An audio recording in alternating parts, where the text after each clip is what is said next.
Hi all, welcome to blasters arena. ഇത്തവണത്തെ Indian football league കിരീടം സ്വന്തമാക്കിയത് ഡയമണ്ട് ഹാർബർ FC ആണ്. അതായത് ഡയമണ്ട് ഹാർബർ ഒരു ബംഗാൾ ക്ലബ്ബാണ്. കിബു വിക്കൂഞ്ഞയാണ് അവരുടെ പരിശീലകൻ. നേരത്തെ കേരള ബ്ലാസ്റ്റേഴ്സിനെ പരിശീലിപ്പിച്ചിട്ടുള്ള വ്യക്തിയാണ് കിബു വിക്കൂഞ്ഞ. അങ്ങനെ IFL കിരീടം നേടിക്കൊണ്ട് വരുന്ന ISLന് യോഗ്യത നേടാൻ ഡയമണ്ട് ഹാർബർ FCക്ക് സാധിച്ചിരുന്നു. പക്ഷേ ഇവിടെ ചെറിയൊരു മാറ്റം സംഭവിക്കാൻ സാധ്യതയുണ്ട്. അതായത് ഡയമണ്ട് ഹാർബർ FCയുടെ ഉടമസ്ഥൻ അത് തൃണമൂൽ കോൺഗ്രസിന്റെ MP ആയ അഭിഷേക് ബാനർജിയാണ്. ഇദ്ദേഹം ഇപ്പോൾ EDയുടെ അന്വേഷണം നേരിടുന്നുണ്ട്.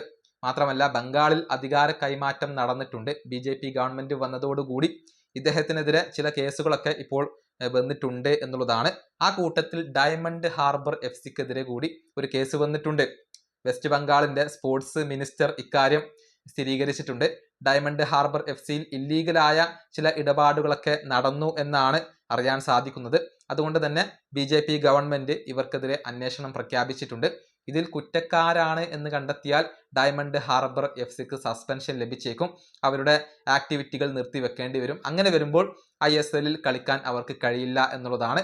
അപ്പോൾ ഇന്ത്യൻ ഫുട്ബോൾ ലീഗിൽ 2ാം സ്ഥാനത്ത് ഫിനിഷ് ചെയ്ത ടീമിന് ആ ഒരു പ്രൊമോഷൻ ലഭിക്കും. അത് ഷില്ലോങ് ലജോങ്ങിനാണ് ഗുണം ചെയ്യുക. അതായത് 2ാം സ്ഥാനത്ത് ഷില്ലോങ് ലജോങ് ആണ്. ഡയമണ്ട് ഹാർബർ FCക്ക് വിലക്ക് ലഭിച്ചു കഴിഞ്ഞാൽ ഷില്ലോങ് ലജോങ്ങിന് അടുത്ത ISLൽ കളിക്കാൻ കഴിയും എന്നുള്ളതാണ്. ഏതായാലും അന്വേഷണങ്ങൾ ഇപ്പോൾ പുരോഗമിച്ചു കൊണ്ടിരിക്കുകയാണ്. ഡയമണ്ട് ഹാർബർ FCക്കെതിരെ കുറ്റം തെളിഞ്ഞാൽ അവരെ സംബന്ധിച്ചിടത്തോളം അത് വലിയ തിരിച്ചടിയായിരിക്കും. ഈ വീഡിയോ അവസാനിപ്പിക്കുന്നു. അടുത്തൊരു വീഡിയോ കാണാം.